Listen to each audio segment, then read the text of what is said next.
There are many powerful characters in Runeterra according to the lore. Mordekaiser controls a whole realm of death. Viego can possess pretty much anyone. Kindred is the death god of Runeterra. Fiddlesticks grows stronger with fear. And probably the only one who even comes close to the character I'm thinking of is Bard, who strives to maintain the harmony between creation and the cold indifference of what lies beyond, that being the void. Speaking of the void, you're probably thinking maybe the Watchers of the Freljord, but no.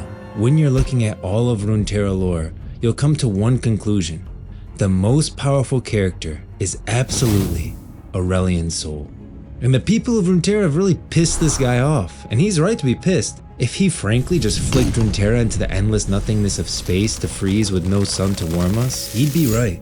And the only reason he has not done so already is a crown which is slowly weakening and will eventually lose all hold on him. So let's talk about the most powerful character in Runeterra and why he will hate you in the Riot MMO. And to understand that, we need to go back, far back. Now we are going to need someone a little bit more powerful than me for time travel, so rise, land before time these folks. I don't have time for this! You serious? I tried to get Zillion, but he was booked, told me wait for the Acathia video. And these people are expecting something big. I already made all the promises up front for the clickbait intro. What have you got to do today that's more important? Things to do today. Find food, build shelter, fix the world. I know, but think about it this way. You're all about saving the world, right? And these people are gonna come ravage Runeterra for loot for years to come. So better that they know about the one guy that could snap this whole place out of existence. Am I right? Fine, if you insist.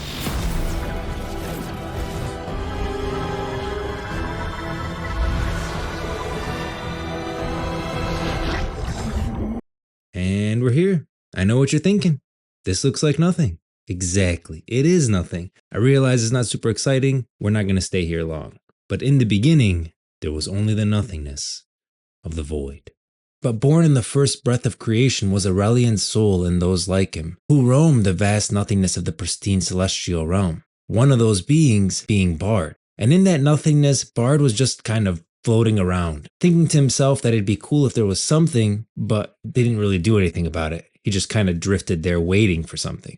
This is where our destroyer, champion, comes into play. He sought to fill this canvas of incalculable breadth with marvels whose twinkling spectra would bring fulfillment and delight to all who witnessed them. Basically, he made stars. A lot of stars. And he loves those stars. They were like babies to him. He even refers to the stars as brothers and sisters, making him Papa Star.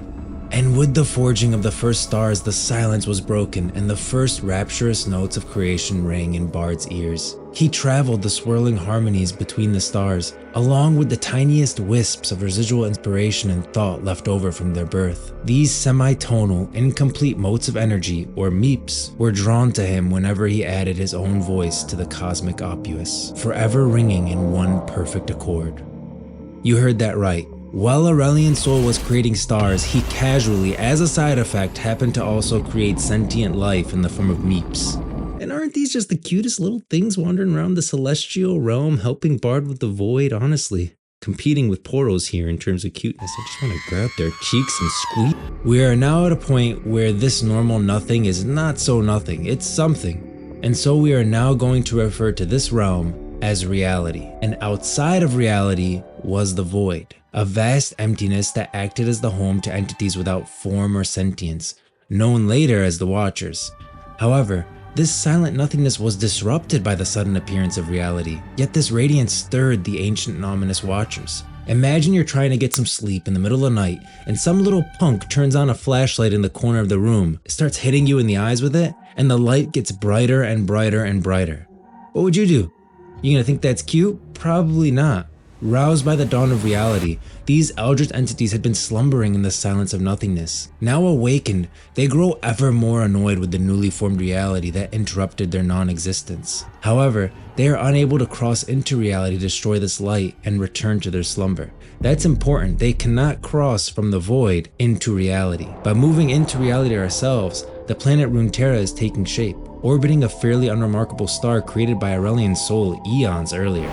The world forms and you eventually get something similar to the map we see today, with mortals all over Runeterra. But the only places really relevant to our story are the Freljord and Targon. But first the Freljord. It is now when the War of the Three Sisters takes place. In short, the Watchers in the Void manipulated Lissandra, a character in the Freljord, one of the Three Sisters, to allow them to move into reality and destroy it. If you want to know more about this whole thing and how Lissandra pretty much doomed all of Runeterra, I would recommend my video titled How Lissandra Doomed Runeterra. It explains all of this. But what we really need to know is that Lissandra gave the Void Watchers entry into our reality. Although Lissandra towards the end does get cold feet and sacrifices everyone, her sisters, a group known as the Yetis, everyone there, and takes all of that power and uses it to freeze the Watchers in true ice at the bottom of the Howling Abyss. And they are currently just frozen down there waiting for the ice to melt, which has already begun in current Runeterra. Surprisingly, the first person to notice this was actually Bard. After a measureless interval, a dissonance began to creep in. It was so small at first Bard might have missed it. But the ever-dotting meeps drew his attention to a failed dynamic shift here, an unexpected syncopation there, and even the growing absence of sound where before sound had been. Bard scoured the celestial realm for clues until he discovered the source. It was the most curious of things, a world with a song all of its own, Runeterra. Touching down in the first lands of Ionia, that's over here on the map, Bard and his attendant meeps crossed into the material realm all at once. His ears became like eyes, and he fashioned himself a simple body from the trinkets and fabrics of a traveling Sean player's wagon, including a beguiling mask, circular with the 3 holes in the face. You're probably wondering right now, I thought we were in the material realm. Really, reality contains a bunch of different realms. You have the celestial realm, which is where Aurelian Soul and Bard and the other aspects are from. Space. Then you have the material realm, which is sometimes referred to as the physical realm, which is actually the planet of Runeterra. Then you have the spirit realm, which exists parallel to the physical realm, which both together make up Runeterra. Now we're not going to talk about the spirit realm here, but if you wanted to learn more about the spirit realm, you can watch my What the Heck is a YORDLE video, because YORDLEs are from the spirit realm and we talk a lot about it there. Although the old wizard character at the beginning of the story is actually from Demacia in my Why Demacia is Magist video. So the void is how Bard found Runeterra, and he's not blind to the future. He can see a great conflict approaching, one fought not in any single realm, but all of them. Meanwhile, in the celestial realm, Aurelian Soul wandered the cosmos, and seldom encountered any equals. The eternal aspects were dispassionate and incurious things, contributing little to existence, content only to compose amusingly self-centered philosophies on the nature of creation. But then, bathed in the light of a fairly unremarkable sun he had created eons earlier, he discovered something. A world. New realms. He did not know who had created this world or why, only that it had not been him. The aspects who seemed unusually invested in it implored him to come closer. There was life here and magic, and a fledgling civilization that cried out for guidance from beings greater than themselves. Aurelian Soul was pretty happy about this because dude's got a bit of an ego. Flattered by this new audience to his supreme majesty, Aurelian Soul descended to bask in their adulation, in the form of a vast and terrible dragon from the stars. My, how they stare. Your favorite star. I created it. The tiny inhabitants of the insignificant land of Targon named him for the golden light of the sun he had gifted them, and the aspects commanded them to bring forth a suitable offering in return. The mortals climbed to the peak of their tallest mountain and presented him with a splendorous crown, crafted with careful and cunning magic, and etched with the inscrutable patterns of the celestial realm. Oh, a gift for me? A golden crown sketched with the inscrutable patterns of the celestial realm by a fledgling civilization who has no idea how their own star was created? Well, I'll just put this on my head. Something's wrong. You dare try to tame me?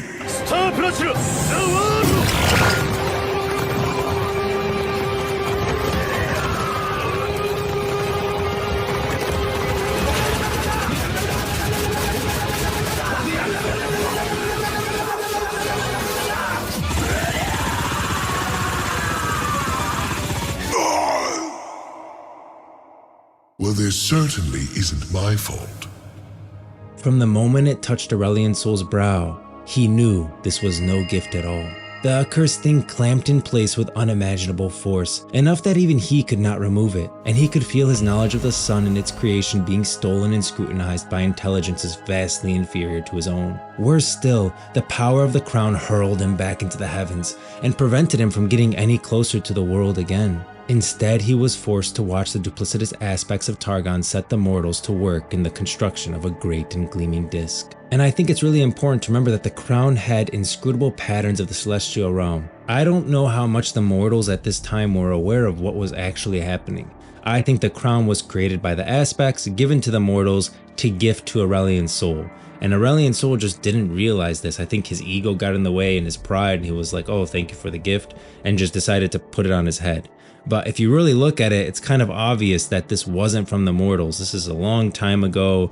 They are a fledgling civilization. How the heck did they create a crown that could entrap Aurelian's soul, along with being aware of the patterns of the celestial realm?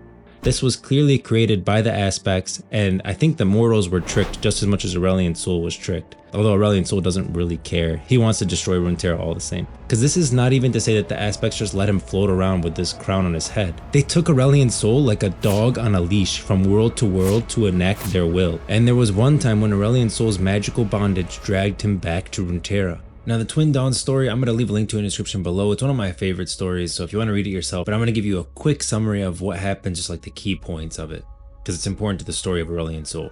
Now in the story, there's a Pantheon, but it's a female Pantheon. This isn't the Pantheon that you have in-game today. That's Atreus. There's a whole story about him. If you want to learn his story, I have a whole video covering the greatest warrior in Runeterra. It's him. It's Atreus.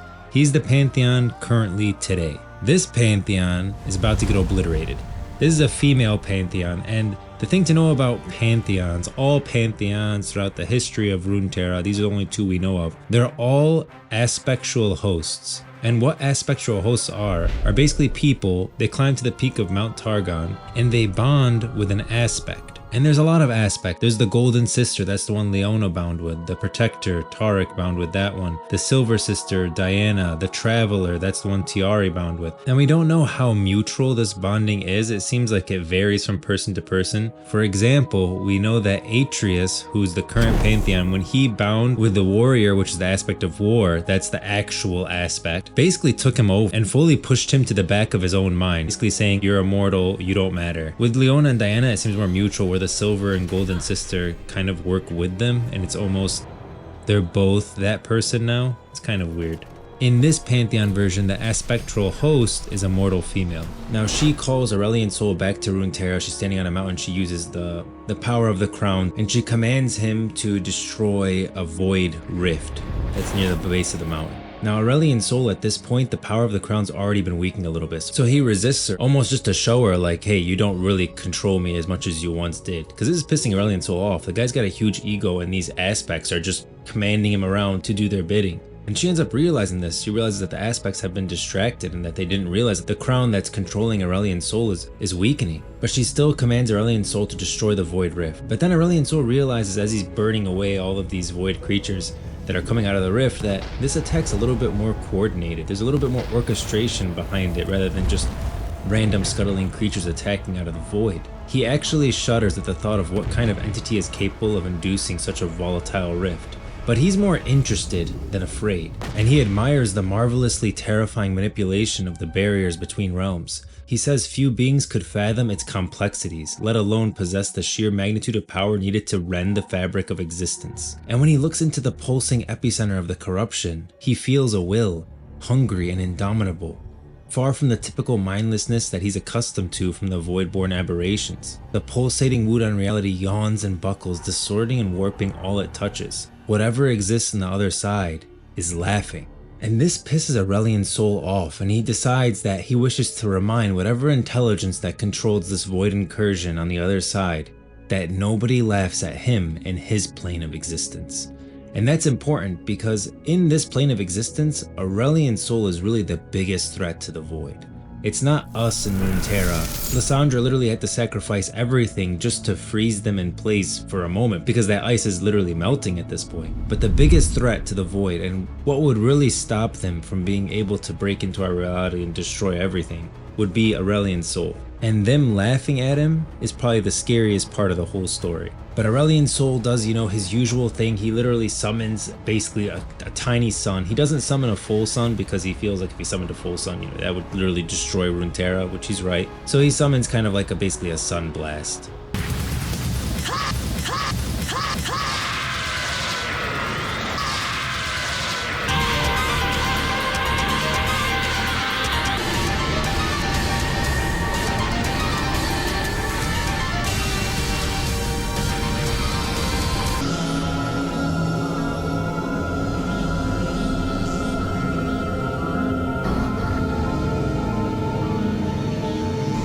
All those who behold this streaking comet that Aurelian Sol throws down at this void rift witness the ensuing supernova as an early dawn. And even that female incarnation of Pantheon gets obliterated by this. There is only a scar left upon the world. I don't know where this scar is, but I hope that we can explore it in the Riot MMO and we come across the scar at some point. And then all of a sudden, Aurelian Sol feels a surge of damning pain shoot through his body, radiating from the crown on his head. And it turns out that the aspects, as punishment for killing the Pantheon, destroyed one of Aurelian Sol's sons. And he describes it like this. Even one of my darlings winks out from existence, ejecting jets of energy, and with it the very substance of my own spirit. I see her death knell in the heavens above. She shines brightly one last time in a pyroclasm that momentarily drowns her brothers and sisters. My heart shatters as the heavens are diminished in brutal retribution for turning my power on one of Targon's own. They eventually regain control of his reins and they pull him away from Runeterra. He finishes by saying one day he shall meet this new incarnation of Pantheon, and it turns out there's Pantheons all over space. Like there's Pantheons everywhere, and the Pantheon power kind of has aspect hosts on all these different worlds. One of those worlds is Runeterra, and there's already someone in line from the Rakor tribe on Targon to be the next aspect of war, the next Pantheon, and that's the Pantheon that we have today. It ends up being Atreus. And as Aurelian Sol launches himself from the gravity of this world, this Runeterra, he senses an emotion that he never felt before from Targon. Fear. What's the matter, Targon? Losing your grip? Now this is not to say Aurelian Sol is just waiting patiently for the crown to fall off and then for him to come back and destroy Runeterra. He's got plans and he's got allies on Runeterra right now. Now a lot of you guys might not know this, but I do a Legends of Runeterra card of the day, and card of the day number 28 was Inviolus Vox. And this dragon is definitely an ally with Aurelian Sol. So I'm just gonna play that really quick. This world is finished. Look to the heavens and see as I do. First the signals, for by night they shine. Then the fury, for by day all burns. You will see, we will all see, said the herald of dragons. Rouse your kind, dragon! Shroud the world in wings! It is already done. Inviolus Vox, the unshakable voice, is a single celestial mind who speaks simultaneously through countless beings spread across the cosmos. His legendary voice echoes through time and space, summoning his kin to him. Inviolus Vox has descended upon Runeterra and waits for Aurelian Sol's command to summon all dragonkind to this lowly place. The age of dragons is begun. There are more like you? Oh dear. Enough stars. Now we forge destiny. A destiny born in starfire. This is their end, Aurelian. One of the cards you might have missed is Aurelian Sol's The Skies Descend. That is literally Runeterra imploding. So that's a possible future of Runeterra. Another interesting thing from the Legends of Runeterra, those constellations that you see were actually created by Aurelian Sol. The Charger. Must make that star saddle. The Destroyer. Not my subtlest of creations. The Trickster. I've given up chasing this one. The Serpent. Must give you more fangs. All of these constellations were created by Aurelian Sol. But probably two of the most interesting ones he created are the Scourge. Oh, I am good, aren't I? A familiar face for you Runeterrans. And the Great Beyond. My magnum opus. Regarding the Scourge, legends speak of a scourge that lurks at the furthest reaches of the celestial realm. Here, it awaits the time at the end of time, where it will wield the power of the stars to shatter the foundations of the world. Then there's the Great Beyond. Aurelian Sol's comment on this one are, oh yes, my favorite constellation. I like to think it will be the first to rain down upon this forsaken mountain. Obviously referring to Targon. Now let's talk a little bit about that sun disk the aspect set the mortals to building in Shurima. The aspects set the mortals to build the sun disk for some unknown future war. I believe this was the Void War in Acathia, which we'll talk about in a future video.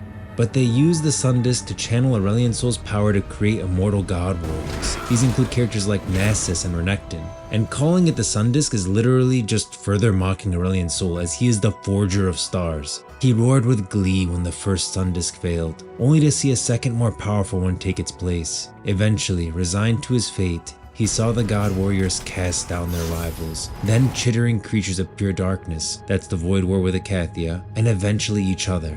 and that's the Darken War. Another video that would need a whole thing to itself. We might just do a Shurima video because that ties in a lot of this stuff. Then, in little more than the blink of a star dragon's eye, the world was ravaged by a succession of sorcerous catastrophes. This is, I believe, the Rune Wars, and if you want to learn about that, I talk a lot about it in my Y Demacia's Magist video. But it is now when Aurelian Sol finally knew that Targon and the hated aspects were all but defenseless. As he cautiously circled back, he realized the magic that bound him was further weakening. Flecks of gold began to fall from his crown, each one blazing across the skies like a comet. This is what you're seeing in the Finality cinematic. Flecks of gold blazing across the skies of Shurima above the sun disk. And we end with this. Driven by the tantalizing possibilities of freedom and revenge, Aurelian Sol now regards Runeterra with simmering eternal fury. Surely it is here, upon this world, that the cosmic balance will tip in his favor once more. And with it, the universe itself shall bear witness to the fate of those who dare steal the power of the Starforger. And now you understand Aurelian Sol and why he will hate you in the Riot MMO. I've been asked before, do I think Aurelian Sol will ever be a raid level boss in the Riot MMO? I want to say absolutely not. He should never be a raid boss. We are lowly mortals. The aspects can't even touch Aurelian Sol, and they are literally gods in our world. Aurelian Sol should always be way too big and cosmic for us, in my opinion. I think it'd be cool if we ally with Aurelian Sol against the Void. Like, the Void's too much for us and we need Aurelian Sol's boon, perhaps willingly given rather than stolen via a sun disk. He helps us fight back the Void. After all, the ice in the Freljord is melting. We're gonna have to deal with the Watchers eventually. And that's something I could see us eventually trying to deal with in the Riot MMO. Let me know your thoughts. Where do you think Aurelian Sol will line up in the MMO? What do you think of his story with the Watchers and the Void? He's one of my favorite characters. Quick shout out to Pauly G for being a member of the channel. If you like this video, hit the like button. If you want to see more content like it, subscribe. And if you really want to be amazing, share this video with others. I'm a small channel, so you watching, liking, and sharing the video goes a long way to helping me continue to make these and be able to invest more time into them. Thanks for stopping by the Grove, and I will see you in the next one.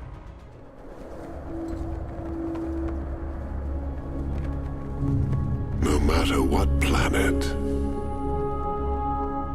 no matter what galaxy, they always look up in wonder.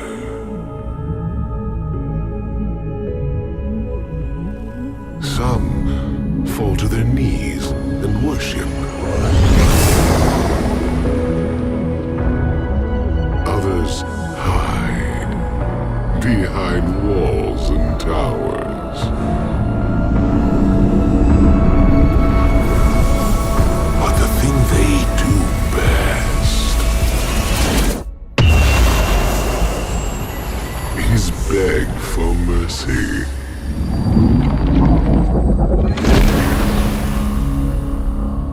It's just a door.